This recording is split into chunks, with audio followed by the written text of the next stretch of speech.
Arauz lidera los sondeos y su rival, el banquero Lasso, busca proyectar una imagen distinta de la mano de Durán Barba. Política al día.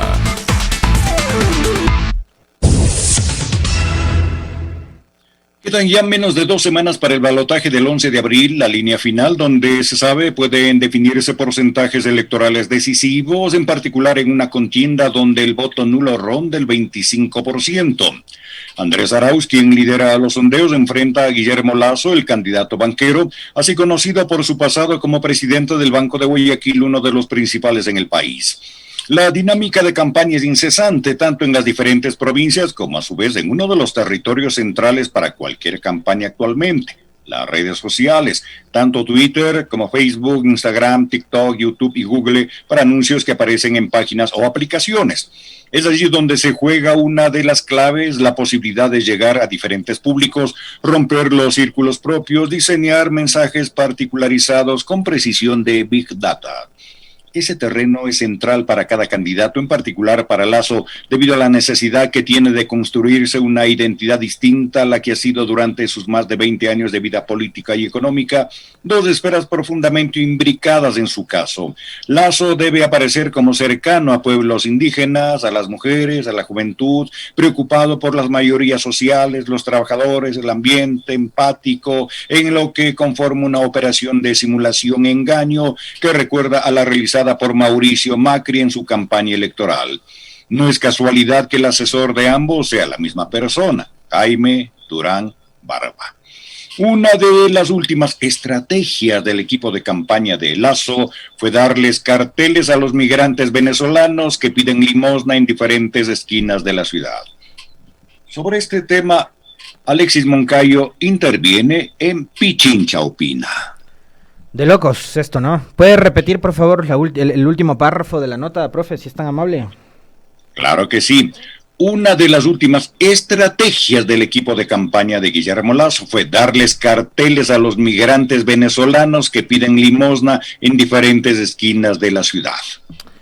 Gracias, profe, le vamos a pedir a don Javi que nos ponche en pantalla estas fotos que son muy, muy reveladoras, ¿no? Y que son muy, muy decidoras de a los niveles tan patéticos a los que está llegando la campaña electoral, jugando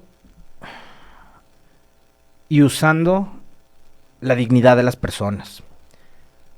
Pero ya lo decía la nota que daba lectura el profe y que recoge un reportaje bastante bien elaborado, muy experimental, además, porque Marco Teruzzi, el periodista argentino que elabora la nota, está aquí en Ecuador, él está recorriendo el país, está visitando los cantones, las parroquias por las que recorre Arauz y por las que recorre Lasso, entonces está viendo muy de cerca el desarrollo de esta campaña, y él da cuenta de lo parecida y de lo similar que resulta esta campaña de Guillermo Lasso con respecto de la campaña presidencial de Mauricio Macri en la Argentina dada por 2015, cuando se enfrentó a Daniel Scioli, que era el candidato del Frente para la Victoria y el peronismo. Entonces, vean ustedes cómo también esta campaña del candidato de Creo ha utilizado también a algunos periodistas, gente que hace opinión en los medios públicos e incautados, a los que les pagan además unas cifras estratosféricas, ¿no? Ahora que andan lamentándose el pago de la liquidación de un servidor público, vayan a ver pues cuánto cobran al mes don Rafael Cuesta y don Carlos Vera en TC Televisión, y veamos si es que ahí todavía les queda ganas de seguir reclamando, ahora que estamos en austeridad, supuestamente cuánto les paga el canal incautado en manos del Estado a estos señores para que todos los días le estén dando palo a una de las candidaturas. Carlos Vera en días pasados, y eso lo comentamos acá, porque obviamente aquí no dejamos de hablar de absolutamente todo lo que nos parece que está mal. Carlos Vera, días atrás, en uno de sus programas, además sé que anda bien pendiente de este espacio, le mandamos saludos a Carlos Vera, sé que andas muy pendiente, eso me encanta, que mientras más hables tú, ¿no? Que todavía la gente te cree, hay gente que te cree, que hables de nosotros es fantástico, Carlitos, está bien. Este señor el otro día promocionaba su programa diciendo que iba a tener en su sede de televisión a gente pobre por primera vez. ¿Se dan cuenta lo que hacen los medios de comunicación y cómo utilizan a la gente de escasos recursos, a la gente que es más vulnerable? Me van a perdonar lo que voy a decir, pero es que en realidad, cómo lo hicieron, parecía eso, ¿no? Parecía que estaban usando monos de circo. Eso parecía. Así de infames, así de miserables llegan a ser por el odio que tienen, por la desesperación que tienen además, y por cómo han llevado esta campaña política a un albañal, a lo más bajo, a lo más asqueroso. Lo de ayer ya fue el colmo, porque han venido con el cuento de meterle miedo al ecuatoriano con el tema de Venezuela. Y ayer nosotros tenemos confirmación, porque además nuestros periodistas están en la calle, se han acercado a los ciudadanos venezolanos que portaban estos famosos carteles, ¿no? Con unas leyendas. Hoy no te voy a pedir ayuda, hoy te voy a dar un consejo, solo vota bien. Todos los carteles tenían el mismo mensaje, vota bien. Ecuatoriano, abre los ojos, esto es lo que quieres para tu familia, yo te digo, vota bien. Todos, vota bien, además tenían casi que la misma letra todos en distintos sectores de la ciudad. Yo tenía una casa y trabajo, votamos mal y aquí estoy. ¿Esto quieres para tu futuro? Vota bien, con la misma letra, el mismo color, además del marcador. Nuestros periodistas se acercaron a esta gente, a estos ciudadanos venezolanos que están en los semáforos y en las esquinas, y les preguntaron. ¿Y saben qué les dijeron? Que se habían acercado hacia ellos, les habían dado una cantidad de dinero y el cartel para que los porten.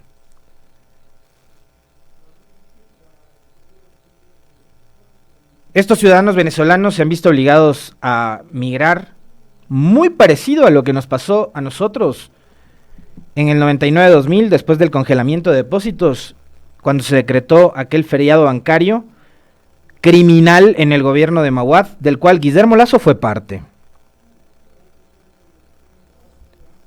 Y donde usaron al Banco Central como pretenden usarlo ahora, como caja chica de los bancos privados. El salvataje en esa época no fue como en el 16 durante el terremoto, en beneficio de quienes perdieron sus casas, sus negocios, para reconstruir ciudades. El salvataje en esa época lo financiamos todos los ecuatorianos para nuevamente llenar los bolsillos de los banqueros de plata.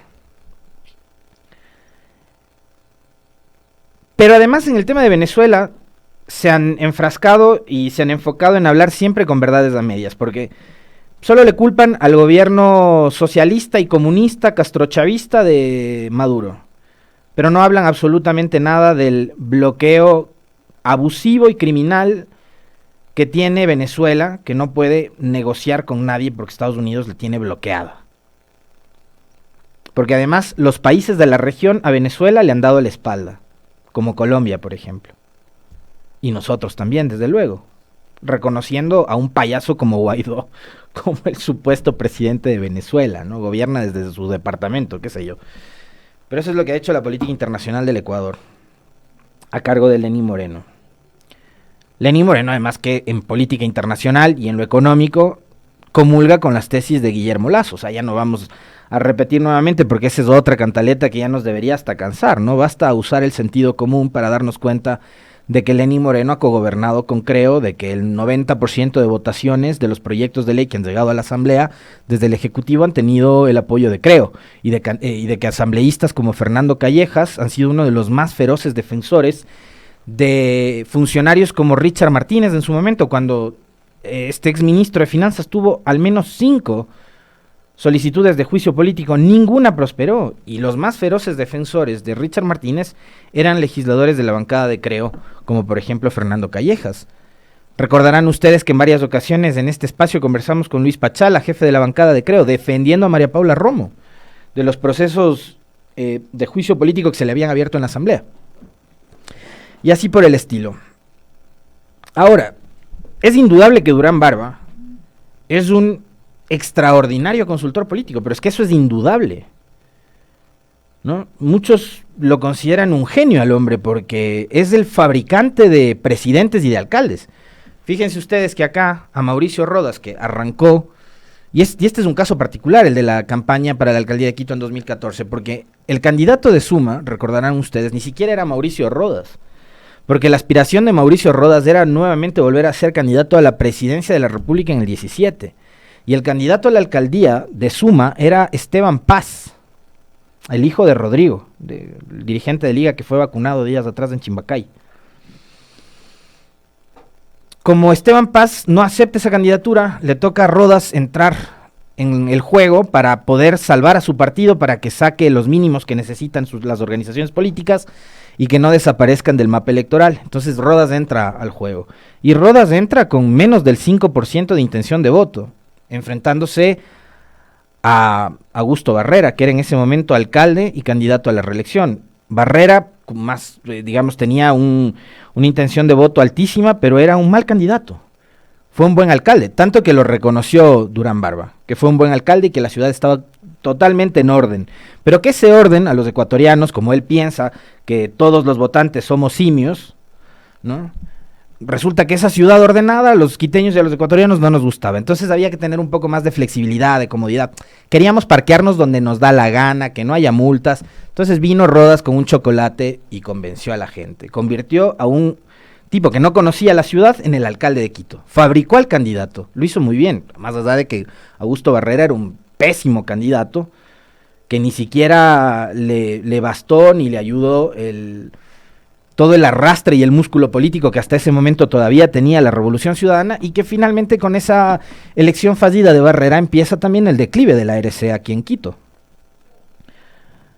Y que hay algunas otras cosas de fondo que también se podría conversar, pero que no nos va a dar el tiempo, ¿no? Sobre la disputa territorial, las decisiones que venían verticales desde arriba y todos esos frentes que se abrieron entre los dirigentes barriales de base y quienes estaban al mando en ese momento del movimiento político. Recuerdo, Doris Solís me parece que era la secretaria. Pero fabricó un alcalde que ni siquiera conocía la ciudad y que terminó convirtiéndose en un desastre de alcaldía, ¿no? Hoy Quito, digamos, como que ha tenido dos alcaldías muy malas, la de Rodas y la de Yunda, porque lo que va todavía de la alcaldía de Yunda es muy malo. Es decir, yo no veo hasta ahora absolutamente nada. Vemos cuánto tiempo lleva ya en construcción el metro para Quito y eso todavía no termina de cuajar. Las calles de la ciudad están hechas pedazos. Pésimos alcaldes los últimos que ha tenido esta ciudad. Pero uno de ellos fue fabricado por Durán Barba. Lo que hizo con Macri, ¿no? Otro pésimo candidato a la presidencia y lo volvió presidente en la Argentina. Ahora, el tema es que debemos entender, los ciudadanos, y creo que acá hay que usar muchísimo el sentido común para precisamente comprender el trabajo que hace Durán Barba. Él fabrica buenos productos para comprar, para elegir en este caso, candidatos, buenos candidatos, o más que buenos candidatos, buenas campañas, porque Lasso ya sabemos que es un pésimo candidato, o sea, por algo en 2013 no llegó ni siquiera a la segunda vuelta, y en el 2017 perdió con otro pésimo candidato que era Lenín Moreno, por Dios. Pero es que si ustedes se acuerdan la campaña del 2017, yo sí me acuerdo, por eso no voté por Moreno, que era un pésimo candidato. El tipo empezaba a hablar y como ahora, disvariaba. Y la gente, distinto a lo que pasaba con Correa, que Correa cada vez que hablaba venía más y más gente, y se quedaba hasta el final, con Moreno, a los 10 minutos de que empezó a hablar, la gente se empezaba a ir. Y a ese candidato, pésimo candidato, que terminó siendo un desastre de presidente, Lasso tampoco le pudo ganar. Entonces no es que está fabricando un buen candidato, porque Lasso no lo es. Y Lasso arrastra todo lo negativo de haber sido funcionario de Maguad, de haber sido funcionario de Gutiérrez, de haber sido aliado de Moreno. Arrastra todos esos negativos muy pesados Lasso. Entonces, buen candidato no va a ser. Pero una buena campaña sí la puede hacer. Y creo que eso es lo que el votante finalmente tiene que entender. Yo no quiero en mayo 24 del 2021 y hasta mayo 24 del 2025 un showman. Yo no quiero un presidente que me haga TikToks ni que ande con zapatos rojos. Yo quiero un presidente. Quiero un gobernante. Quiero alguien que se encargue de manejar la salud pública, la educación. Quiero que haya inversión en el país. Quiero que haya trabajo. Eso quiero. No quiero un presidente TikToker ni un presidente popular y simpático. Quiero un gobernante. Y ahí voy al fondo de esto para cerrar el comentario sobre este tema. Durán Barba puede ser un extraordinario consultor y fabricante de candidatos y de presidentes, pero es un pésimo asesor de gobiernos. Con Durán Barba como secretario de la administración, Maguad se cayó, y con Durán Barba como su principal asesor, Macri perdió. Y con Durán Barba como uno de sus asesores, Rodas terminó con las justas la alcaldía, volviendo pedazos a la ciudad de Quito. La reflexión, digamos, finalmente la hacen ustedes, la toman ustedes, pero no siempre lo que vende Durán Barba termina siendo lo mejor. Además hay algunos episodios de Durán Barba, de ese sinceramiento de él, en algunos espacios de entrevistas, que vale la pena revisarlos. En algún momento lo haremos, probablemente en estos días, en donde él habla incluso de las deficiencias que tiene Guillermo Lasso, no solo como candidato, sino también como ser humano. Así que de eso vamos a estar hablando en los próximos días.